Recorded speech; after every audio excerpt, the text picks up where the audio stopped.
இந்த நேரத்தில் ஒண்ணை மட்டும் நான் சொல்லி நிறைவு செய்ய விரும்புகின்றேன். பேரறிஞர் அண்ணா அவர்கள் ஒரு முறை சொன்னார்கள். அண்ணா சொன்ன வார்த்தை, நான் முதலமைச்சரான பிறகு 3 காரியங்களை தமிழ்நாட்டுக்காக, தமிழ் மக்களுக்காக செஞ்சிருக்கிறேன். தமிழ்நாட்டுக்கு தமிழ்நாடுன்னு பெயர் சூட்டி இருக்கிறேன். தமிழ்நாட்டில் ஹிந்திக்கு இடமில்லை, இருமொழி கொள்கை மட்டும்தான் அப்படின்னு சட்டம் ஏற்றிருக்கிறேன். சுயமரியாதை திருமணத்திற்கு சட்ட அங்கீகாரத்தை வழங்கியிருக்கிறேன். இந்த 3 விஷயத்தை நான் தமிழ்நாட்டுக்காக செஞ்சிருக்கிறேன்.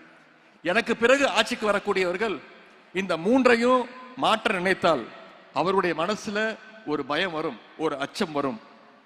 அந்த அச்சம் வரும் போதெல்லாம் இதையெல்லாம் மாற்றிவிட்டால் மக்கள் நம்ம என்ன செய்வார்கள் என்கிற அந்த பயம் வரும்.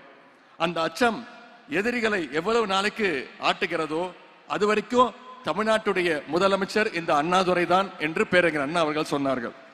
அதையே நான் இப்பொழுது கொஞ்சம் மாற்றி சொல்ல விரும்புகின்றேன். காலை உணவு திட்டம், புதுமை பெண் திட்டம், தமிழ் புதல்வன் திட்டம், நான் முதல்வன் போன்ற திட்டங்களை எல்லாம் நம்முடைய முதலமைச்சர் அவர்கள், நம்முடைய திராவிட மாடல் அரசு இன்னைக்கு வழங்கியிருக்கின்றது. இந்த திட்டங்களை எல்லாம் யாராவது ஒரு நாள் என்னைக்காவது மாற்றி விடலாம் என்று யாராவது நினைத்தால் கூட அவங்களுடைய மனசுலையும் நிச்சயம் ஒரு பயம் வரும்.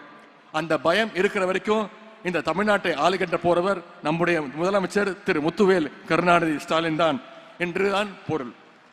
இன்றைக்கு தமிழ் புதல்வன், புதுமை பெண் திட்டங்கள் மூலம் இந்த கல்வி ஆண்டிற்கான ஊக்கத்தொகை பெற்றுள்ள அத்தனை மாணவ செல்வங்களுக்கும் என்னுடைய வாழ்த்துக்களை நான் தெரிவித்துக் கொள்கின்றேன்.